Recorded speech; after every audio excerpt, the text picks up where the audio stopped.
Trailblazers. It's so good to see you again.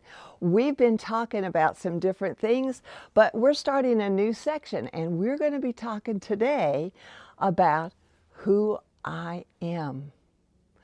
We're in the mountains still, and as you can see, there are still a beautiful view, but it's not as good as it has been. It's kind of cloudy, isn't it? And as clouds kind of block our view and make it so that we can't see it as crisp and pretty, we could sometimes have clouds in our head that tell us who we are is not really pure and exact like God says we are. We might think, I'm the class clown, I'm the athlete, I'm the good student, I'm the fashion person, or maybe I'm the singer or the dancer. Excuse me.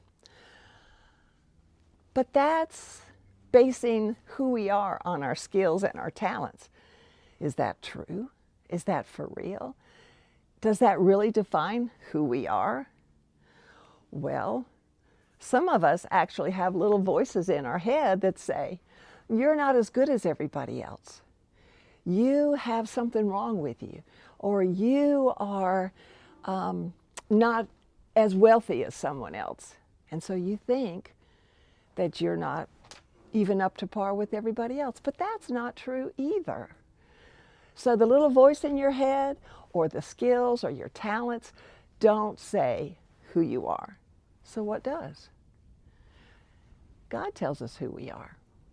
And he tells us that in the Bible. Paul wrote it in 1 Corinthians.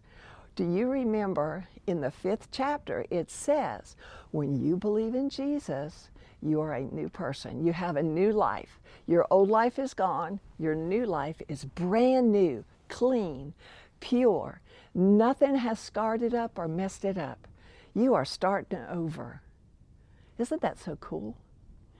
And then, even further, in Ephesians, the 1st chapter, it tells us that before God made the world, he loved us so much, and he was looking forward to having us in his family. He has adopted us into his family when we believe in Jesus.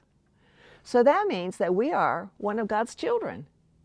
And that should be the most important way we define ourselves.